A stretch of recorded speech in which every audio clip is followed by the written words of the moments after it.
मेरा विषय है वैश्वीकरण के युग में हिंदी का बदलता स्वरूप। सबसे पहले वैश्वीकरण को समझ लेना चाहिए। वैश्वीकरण एक ऐसी प्रक्रिया है जिसके द्वारा पूरे विश्व के लोग मिलकर एक समाज बनाते हैं तथा एक साथ कार्य करते हैं।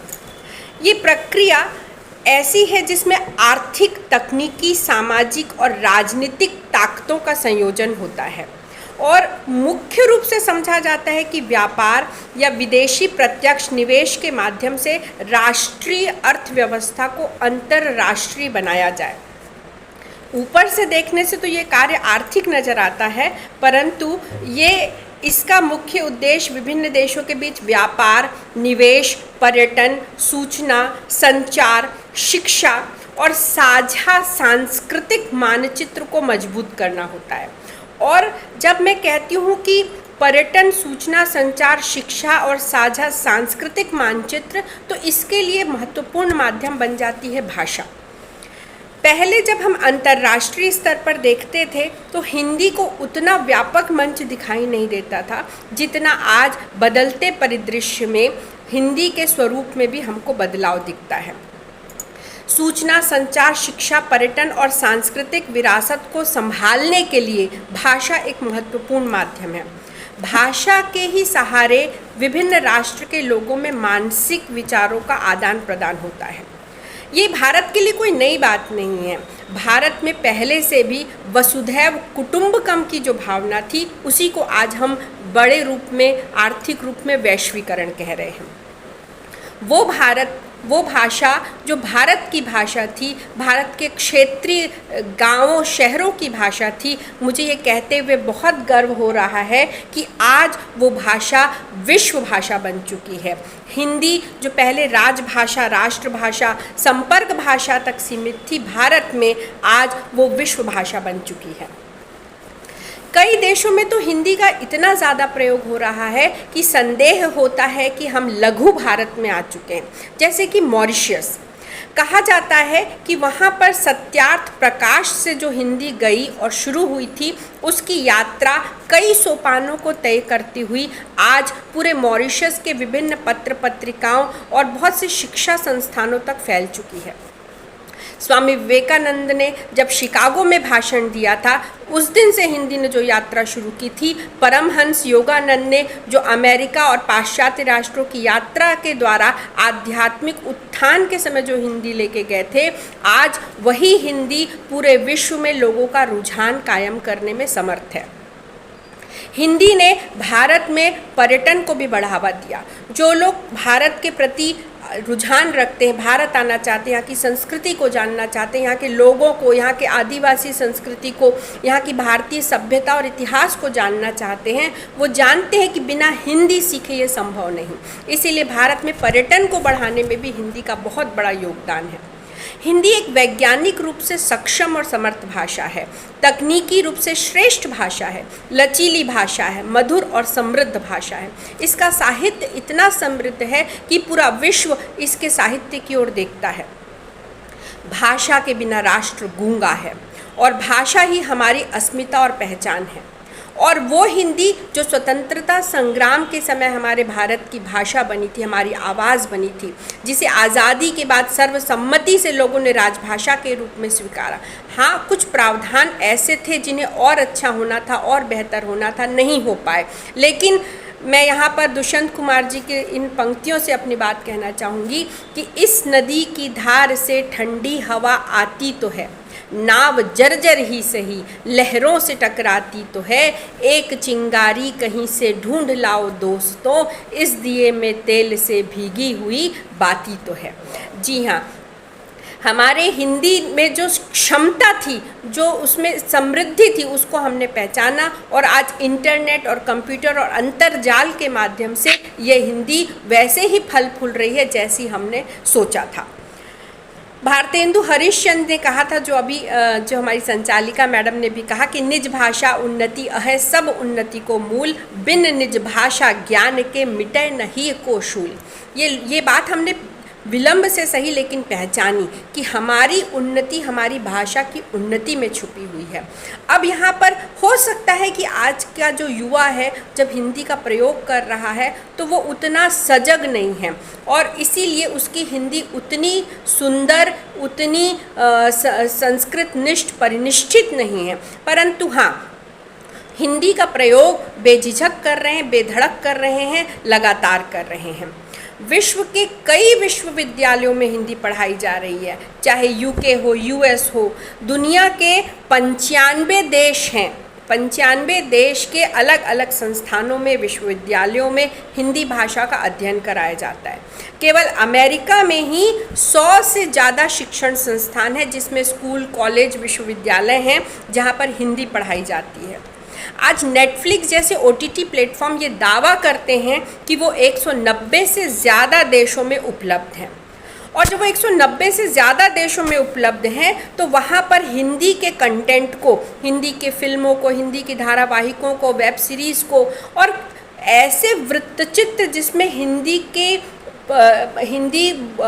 बोलने वाले राज्यों की, हिंदी बोलने वाले क्षेत्रों की सांस्कृतिक झलक दिखाई देती है, वो वृत्तचित्र इन 190 देशों में देखी जाती है।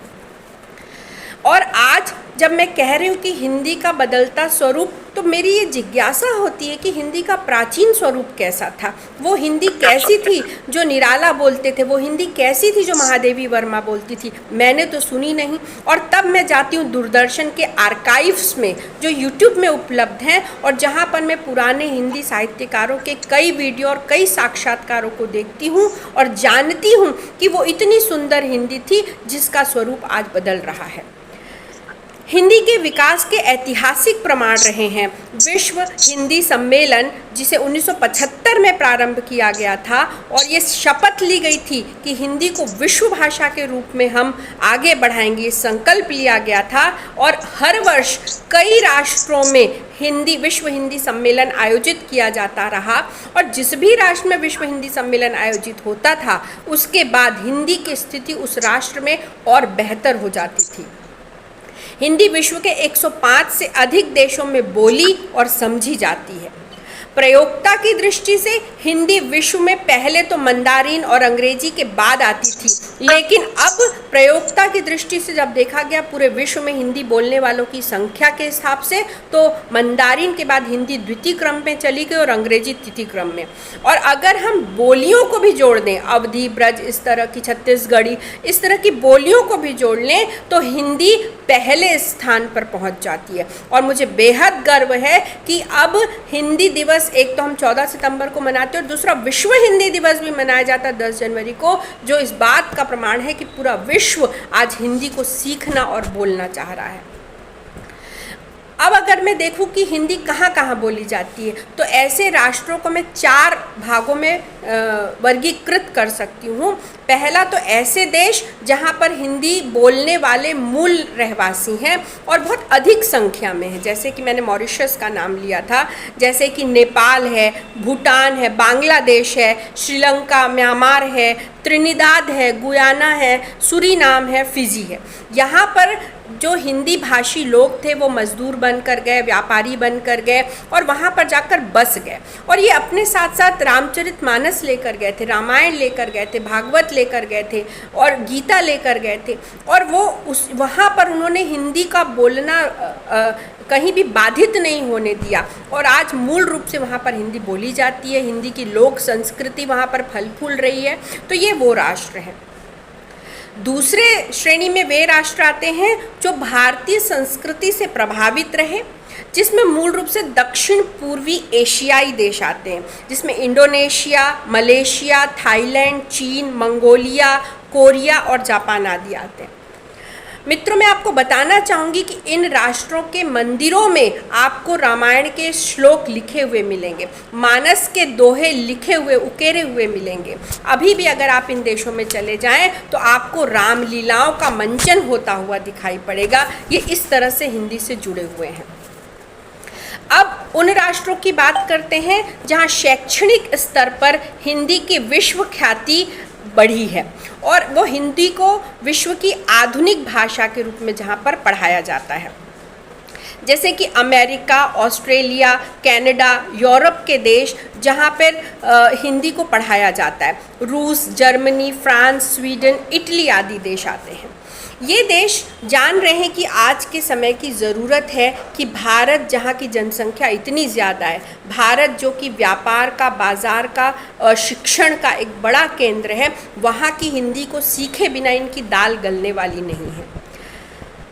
हम जब राहुल सांकृत्यायन को पढ़ते हैं तो वो अपनी यात्रा में जिस जिस देश में गए उस देश में उन्होंने हिंदी का प्रचार प्रसार किया और हिंदी के सांस्कृतिक उत्थान के प्रयास किए। चौथी श्रेणी में वे देश आते हैं जो अरब और इस्लामी देश हैं, जहाँ पर हिंदी बोलने वालों की संख्या कम अवश्य है पर हिंदी की उपस्थिति वहाँ पर है। जैसे कि संयुक्त अरब अमीरात या दुबई हम जिसे कहते हैं, वहाँ पर बड़ी संख्या में भारत के मजदूर, मैकेनिक्स, इंजीनियर्स कार्यरत हैं और ये भले वहाँ काम करते हैं, आय अर्जन करते हैं, लेकिन संप्रेषण के लिए वे हिंदी का ही प्रयोग करते हैं। अफ़गानिस्तान, कतर में मेडिकल सर्विसेज में बहुत भारतीय हैं और वे भी आपस में हिंदी का ही उपयोग करते हैं। मिस्र, उज़्बेकिस्तान, कजाकिस्तान, यहाँ सब जगह हिंदी का प्रयोग है, लेकिन हाँ, इनकी तादाद अपेक्षाकृत कम है।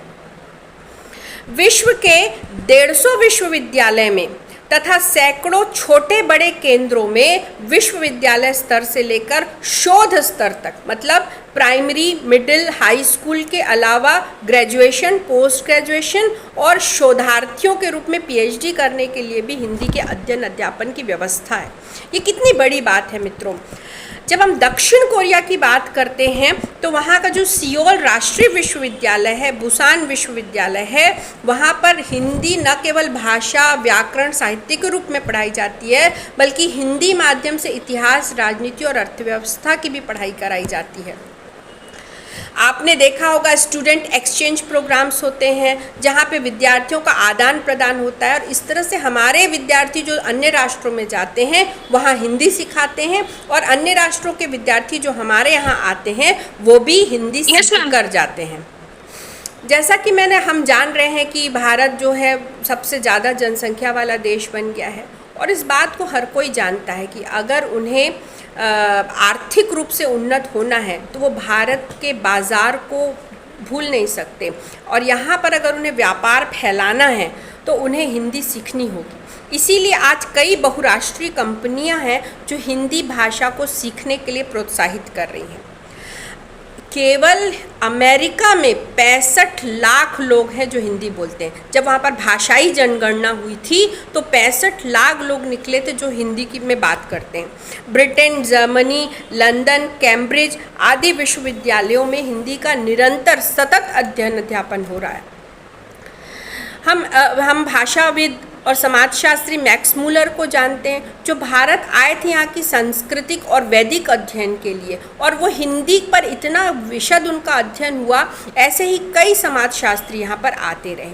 भारतीय ज्ञान परंपरा और अध्यात्म को जानने के लिए वे हिंदी सीखते रहे हैं। पूरे विश्व में मंदिर स्थापित हैं और उन मंदिरों में जो धार्मिक आयोजन किए जाते हैं, आध्यात्मिक आयोजन किए जाते हैं, उनके माध्यम से भी हिंदी का प्रचार प्रसार होता है।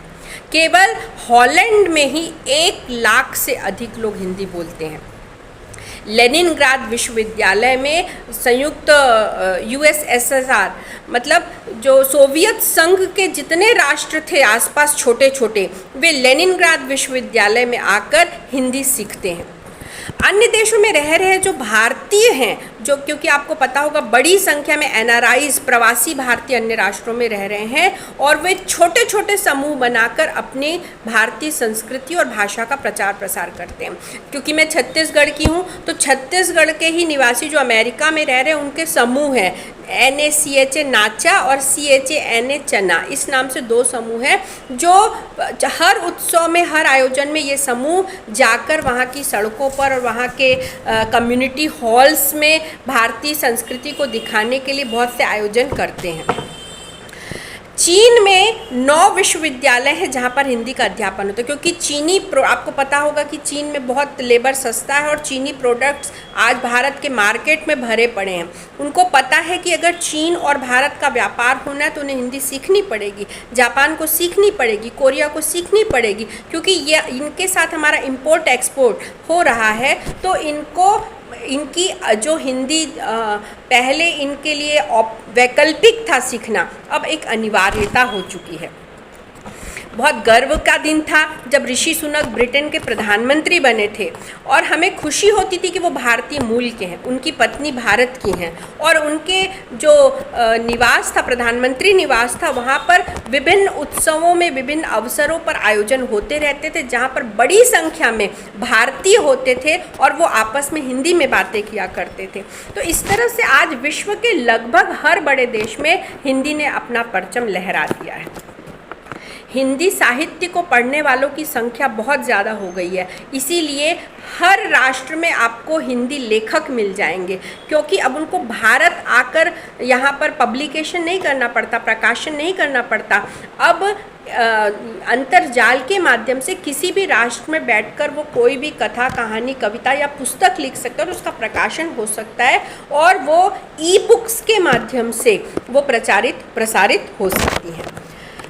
अनुवाद एक बड़ा काम हो रहा है हिंदी में, जिसमें अभी आपको पता होगा बुकर प्राइज़ गीतांजलि श्री को मिला था। उनकी पुस्तक थी टॉम ऑफ सैंड के लिए, और जिसका हिंदी में जो पुस्तक थी रेत समाधि। तो रेत समाधि जब अंग्रेजी में जब टॉम ऑफ सैंड के नाम से उसको बुकर प्राइज़ मिला तो उसके हिंदी संस्करण भी बहुत तीव्रता से बिके और लोगों ने उसे पढ़ा। तो इस तरह से अंतर्राष्ट्रीय मंच पे भारतीय लेखक भारतीय पुस्तकों के अनुवाद अपना झंडा गाड़ रहे हैं। जो लोगों को भारतीय धर्म दर्शन जैसे ओशो को पढ़ने वाले, हम पढ़ते हैं कि विश्व में ओशो की पुस्तकें बहुत ज़्यादा बिकती हैं, और ओशो के को जब आपको समझना है तो बहुत से ऐसे शब्द हैं जो भारतीय दार्शनिकों के ही शब्द हैं। तो ओशो को बिना हिंदी समझे आप पूर्णतः समझ नहीं सकते। हालांकि उनके पुस्तकों के अनुवाद उपलब्ध हैं, लेकिन कई शब्द हैं जो केवल और केवल भारतीय परिप्रेक्ष्य में ही समझे जा सकते हैं। ज्योतिष के ऊपर विश्व में रुझान है, योग में रुझान है, आयुर्वेद में, वैदिक गणित में, और ये सारी चीज़ें जो हैं वो हिंदी के बिना कोई सीख नहीं सकता। इसीलिए अगर हमें रविंद्रनाथ की गीतांजलि को पढ़ना है तो बांग्ला से अच्छा है कि हिंदी सीखकर हम समझ जाएं। गांधी जी की गुजराती में लिखी हुई आत्मकथा मेरे सत्य के प्रयोग पढ़ना है तो उसका अनुवाद हम हिंदी में पढ़ते हैं। और इस तरह से तमाम पुस्तकें हैं हिंदी साहित्य की जो पूरे विश्व में पढ़ी जा रही हैं। मैंने 2 पंक्तियाँ लिखी हैं हिंदी पर कि जब से जन्म लिया सुना तुझे, तेरी उंगली थाम पहला अक्षर लिखा तुझ में, बोलना सीखा तो बोला तुझे, हिंदी तेरे कर्जदार हैं हम, ऋण कैसे हो ये जो बोल रहे, केवल किश्तें चुका रहे हैं, केवल किश्तें चुका रहे हैं। इस तरह से किश्त भर हम ऋण हो रहे हैं हिंदी से। और आज वैश्विक स्तर पर हिंदी का जो प्रचार प्रसार हो रहा है उसमें जनसंचार माध्यमों का बड़ा योगदान है। इतने सारे चैनल्स आ गए हैं, और चाहे वो न्यूज़ चैनल्स हो, चाहे वो समाचार के चैनल्स हो या कोई धारावाहिक के, और ये सब ओवरसीज़ में मतलब समुद्र के उस पार तक भी लोग देख रहे हैं। आज जब एवेंजर विश्व में सर्वाधिक कमाई करने वाली फिल्म बनती है तो बिना हिंदी में डबिंग किए नहीं बनती। एवेंजर के बनाने वालों को पता है कि हिंदी में डब होगी फिल्म, तब भारत में लोग देखेंगे, तब एवेंजर की कमाई होगी। जब दक्षिण भारत में बाहुबली फिल्म बनती है तो वो हिंदी में डब होती है, जो पहले हम मानते थे कि दक्षिण में हिंदी का उतना प्रचार प्रसार, लेकिन अब दक्षिण के निर्माता भी अपनी तमाम फिल्मों को हिंदी में डब करा रहे हैं, और बल्कि हिंदी में ही कई निर्माता आकर बना रहे हैं। इसी तरह से सोशल मीडिया के द्वारा इतने कंटेंट क्रिएटर्स हो चुके हैं कि उन्होंने विभिन्न प्रोग्राम में अपने रील्स बनाकर, अपने छोटे छोटे वीडियो बनाकर हिंदी का प्रचार प्रसार किया है। व्हाट्सएप, फेसबुक, ट्विटर, ब्लॉग की दुनिया में विश्व के हर राष्ट्र से हिंदी में ब्लॉग लिखा जा रहा है। आप जब YouTube खोलते हैं तो YouTube में हिंदी के इतने सारे पॉडकास्ट्स हैं। ये पॉडकास्ट्स में, इसका मतलब ये कौन लोग हैं जो IIT, IIM से पढ़ाई करें, जिन्होंने अपनी पूरी पढ़ाई हो सकता है कि अंग्रेज़ी में की हो, लेकिन जब ये पॉडकास्ट्स बनाते हैं तो हिंदी में बनाते हैं और इस तरह से हिंदी में अपने जो सामग्री है उसको प्रस्तुत करके वो बड़ी संख्या में आय अर्जन कर रहे हैं।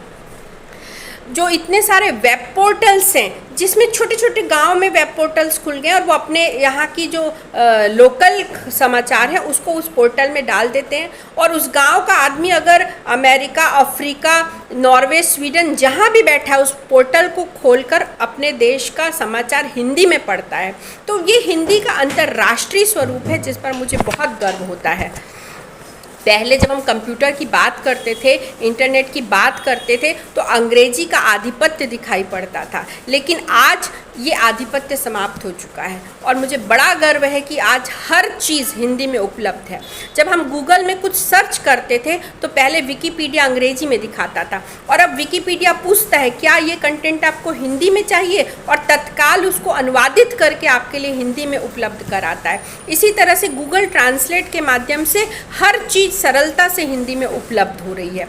गूगल लेंस के माध्यम से आप हाथ से लिखी किसी चीज़ को गूगल लेंस से क्लिक करते हैं और वो तत्काल टाइप हो जाती है। तो इस तरह से जो पहले पुस्तक लिखने के लिए जो लेखक होते थे वो टाइपिस्ट ढूंढते थे, फिर टाइप कर, अब आप हाथ से लिखिए और वो जल्दी से हिंदी में ही टाइप हो जाएगा। तो ये जो एक दायरा था पहले कि तकनीकी चीज़ों में, कंप्यूटर में, मोबाइल में हिंदी उतनी दोस्ताना नहीं थी, अब ये दायरा पूरा टूट चुका है। पहले जब हम कृति देव में टाइपिंग किया करते थे तो एक कंप्यूटर से दूसरे कंप्यूटर में शिफ्ट करने से उसके फॉन्ट कुछ बदल जाते थे, कुछ उसकी सीमाएं हुआ करती थी, लेकिन आज जब यूनिकोड में हम टाइपिंग कर रहे हैं तो ये सारी सीमाएं ख़त्म हो चुकी हैं। गूगल, पहले आपको हिंदी टाइप बोर्ड चाहिए होता था, लेकिन आज गूगल इंडिक कीबोर्ड उपलब्ध है जिसमें आप किसी भी उसमें टाइप करें वो आपकी स्क्रीन में हिंदी में आ जाता है। तो इस तरह से जो थोड़ा सा पहले की जो सीमाएं थी वो ख़त्म हो गई हैं। सब वॉइस टेक्स्ट जैसी खूबी आ गई है कि जो बुज़ुर्ग हैं जो एक एक चीज़ ढूंढकर टाइप नहीं कर पाते, अब वो बोलते हैं और वो आपके मोबाइल पे या लैपटॉप में वो टाइप होकर आ जाता है। इतना हिंदी इतनी सरल हो चुकी है, मतलब हिंदी की उपलब्धता, हिंदी का प्रयोग, हिंदी की अंतर्राष्ट्रीयता इतनी सहज और सरल हो चुकी है। पहले कोई विदेश जाता था और उसे पुस्तक चाहिए होती थी तो उसे कुछ चुनिंदा पुस्तक की दुकानों में जाना पड़ता था या भारत आना पड़ता था, लेकिन अब किंडल जैसे बहुत से प्लेटफॉर्म आ गए हैं जहां से आप ऑनलाइन ही पुस्तकें पढ़ सकते हैं। कुकू FM आ गया है, तो प्रतिलिपि आ गया है, ऐसे बहुत से ऐप हैं जिसमें हिंदी साहित्य आपके घर पर ही आप उसे खोलकर और हिंदी पढ़ सकते हैं। कोई भी पुस्तक अब ई बुक के रूप में उपलब्ध है, तो आप कहीं पर भी रहें, आप भारत आएँ या ना आए, किसी पुस्तक दुकान जाएं या ना जाएं, लेकिन आप हिंदी की अपनी मनचाही पुस्तक को, अपने मनचाहे अखबार को पढ़ सकते हैं। अब हिंदी ने स्थान और काल की सीमा को लांघ लिया है। गूगल में बहुत से ऐसे सॉफ्टवेयर हैं, मतलब कंप्यूटर में, जैसे कि जिस्ट कार्ड, शेल, Leap Office, Akshar for Windows, सु विंडो, आकृति, प्रकाशक, ABS, ये जो है वो हिंदी के सॉफ्टवेयर है जिनमें हिंदी से में सरलता और सहजता से काम किया जा सकता है। IBM टाटा ने हिंदी में PC DOS लाया है जिसमें अब हिंदी में कंप्यूटर को निर्देश देना भी बहुत सरल और सहज हो चुका है। हिंदी ने भाषा की संस्कृति और सभ्यता को, केवल भाषा को नहीं, भाषा तो एक माध्यम है, इस भाषा के माध्यम से जो भारत की संस्कृति है, सभ्यता है, इतिहास है, उसको भी लोगों तक पहुंचाने में बहुत बड़ी भूमिका निभाई है और इसके लिए अब हम सब हिंदी के ऋणी हैं। हबीब तनवीर जैसे नाटककार रायपुर से निकले और पूरे विश्व में उनके नाटकों का मंचन हुआ। जब वो एडिनबरा में जाकर उन्होंने चरणदास चोर का मंचन किया था और प्रथम पुरस्कार लेकर आए थे, तब उनके कलाकारों ने अंग्रेजी में वाक्य नहीं बोले थे, डायलॉग्स नहीं बोले थे, बल्कि हिंदी में और छत्तीसगढ़ी में उन्होंने नाट्य मंचन किया था और पूरे विश्व का ध्यान आकर्षित किया था। लगभग 500 से ज़्यादा नाट्य मंचन विश्व के तमाम राष्ट्रों में उन्होंने किए थे। इसी तरह से हिंदी के प्रचार और प्रसार के लिए हर राष्ट्र में कई समितियां जो काम कर रही हैं। आप यूट्यूब में अफ्रीका के एक व्यक्ति को हिंदी गानों पे नृत्य करते देखते हैं, किली पॉल उनका नाम है। किली पॉल भारत के जो पुराने हिंदी के संवाद हैं या हिंदी के गीत हैं उसमें अफ्रीकन ड्रेस में, अफ्रीकन बैकग्राउंड में वो हिंदी गानों पे नृत्य करते हैं। ये है हिंदी की पॉपुलैरिटी। ऐसे तमाम वीडियोस आपको मिल जाएंगे। जापान में एक महिला हैं जो अपने, वो खुद भारत मूल की है, उनके पति जापानी, ससुर जापानी, और वो सबको हिंदी गीत सिखाती है और सब हिंदी में गीत गा रहे होते हैं। ये है भारत की, ये है हिंदी की वैश्विकता।